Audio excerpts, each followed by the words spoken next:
Alright you guys, so today I'm going to show you how to make baked key lime donuts. These things are light, they're simple to make, they are the perfect sweet treat. As always, of course, don't forget to subscribe, you don't want to miss any new videos coming out.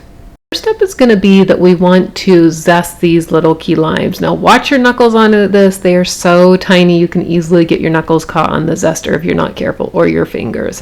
So once it's zested, one really important step that I always do is I add my zest to my sugar. This helps to incorporate that zest so much better in the donuts than if you were just to add it into the batter as is.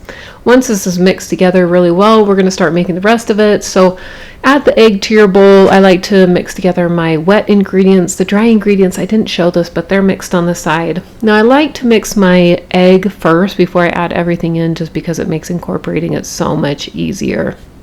Once that's mixed together, we add in the rest of it. You'll notice that I put in Greek yogurt. I love to add it into any of my baked goods that have whole wheat in them. It really helps to tenderize the crumb of the baked good.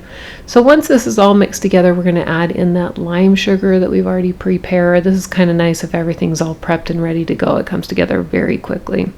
So once this is mixed together, we're going to add in our dry ingredients, which is all-purpose flour and whole wheat pastry flour. I love to use whole wheat pastry flour. It's a low protein flour. It helps to keep the donuts very tender. Now you don't want to overmix it. I know it looks like I'm really handling this, but I'm actually not. This is just maybe 30 seconds worth of mixing. You can see I switched to a spatula. That's just to make sure we get everything out the sides and bottom. Load it up into your piping bag, especially for the mini donut pans like I'm using.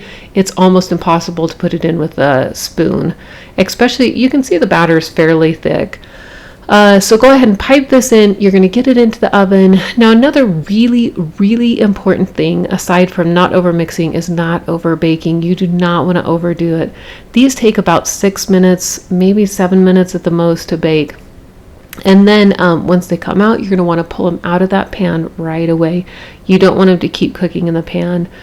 Let them cool on a cooling rack, and then once they're completely cooled, we're going to start making the glaze for it. You don't have to use the glaze, but I love it.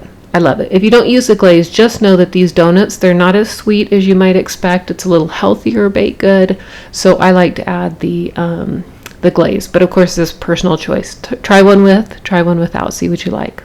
So you're going to want to mix this together. Now, I like a glaze that's kind of a medium thickness. I don't want it too thick, but I also don't want it too thin. I want it to stick to the donut and not just run off, but also I don't want it too thick, I guess. So we're going to go ahead and dip all of these. I just set a piece of parchment out. You can do them however you want. This just keeps it less messy, I guess. And then once you have all of these dipped, we're going to top these, because it is a key lime pie. We're going to crush some graham crackers. You can buy them, of course, but I like to make them myself. So while the glaze is still wet, oh, let's see, I dropped that one. You're going to want to add your crushed graham crackers on top, and you're also going to want to add in the rest of that zest on top. And that's it. These are done. They are so simple to do. Just like I told you, these can be done in under 30 minutes for sure. You have to work quickly, I guess, but it can be done in under 30 minutes.